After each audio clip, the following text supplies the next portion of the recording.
I cannot really wrap my head around this, where I say, okay, fine, at this point I know that I'm greedy for, say, experiences, and I want to go out and maybe get a massage for myself, or maybe.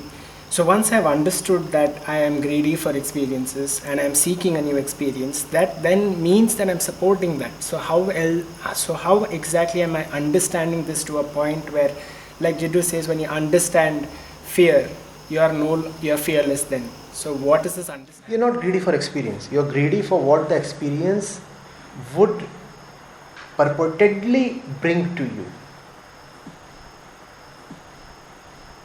The experiencer wants fulfillment, and that's what the experience promises to bring him. It's not the experience that is paramount, but the promise. And it's okay to buy into a promise sometimes, but then don't you want to verify whether the promise has been kept? You bought into a promise. You got yourself a massage. Has the promise been kept? Has the massage delivered what it promised to? That's what you should verify.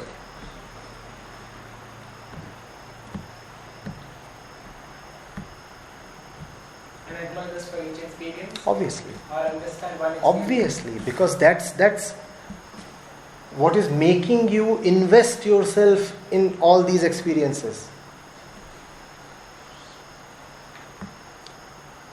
If you are paying for each of these experiences, don't you want to verify each of the bills? Or would you say, should I verify one bill or each of them? You paid for each of these experiences, didn't you? You paid with your time, your energy, your life, your money. What have these experiences really brought you?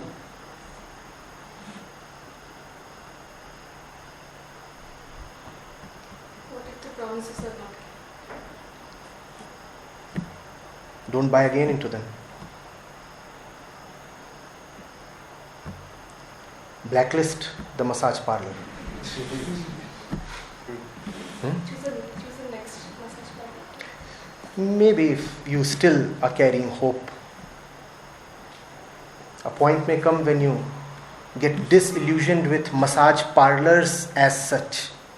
Now you know that none of these shops are any good. It was not about one particular shop.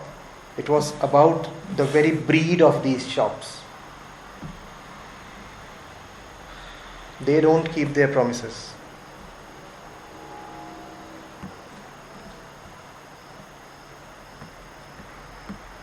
Or do they? Get a massage.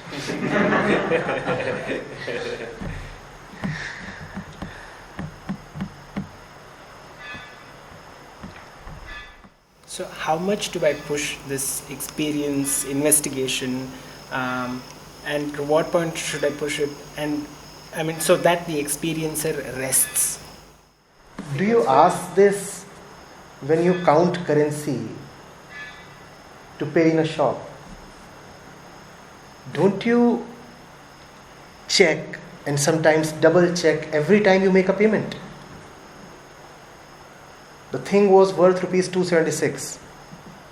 You held out a rupees 500 note. Don't you count how much has been received back?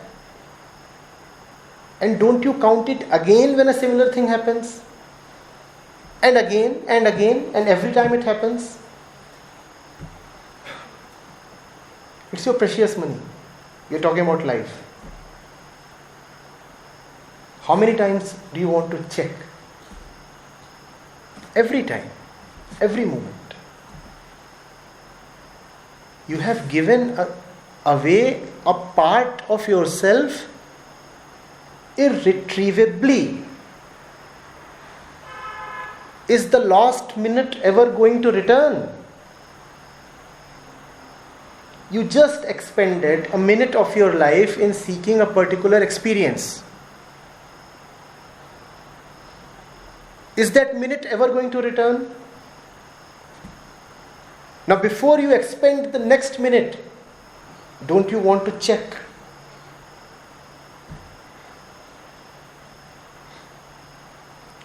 do we appreciate the loss that is called time? Or do we live as if we are immortal?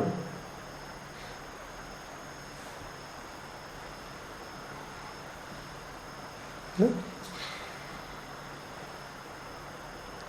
The fact of death is strongly repressed. Is that how we lived?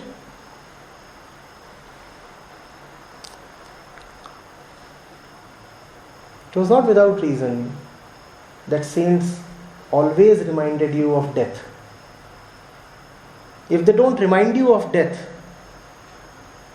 then you keep throwing yourself away, wasting yourself away, as if you have infinite resources, especially infinite time. The fact of your life as a person is you do not have infinite time. Now then, how do you manage to waste yourself away? In buying colorful experiences of all shades. The fellow will walk away with what he wanted to. What are you left with? A drained kitty?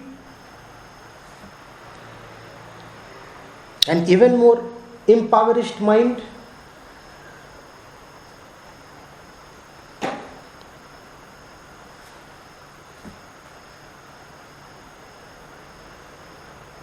The parlor will prosper. How about your life?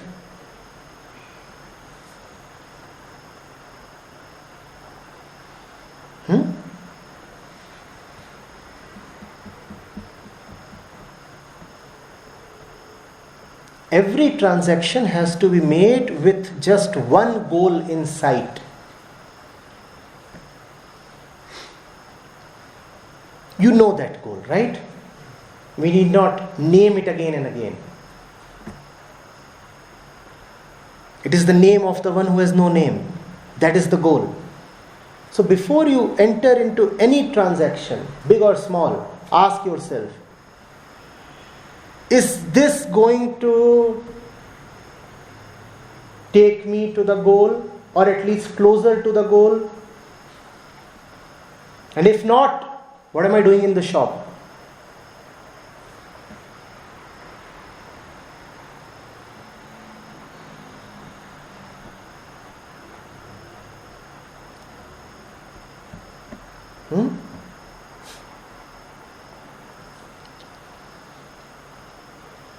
रहना नहीं देश बिराना है. Get this? This shop is not for me.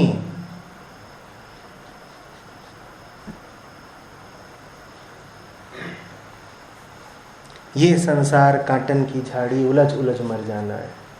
I'll just keep getting entangled and will bleed to death.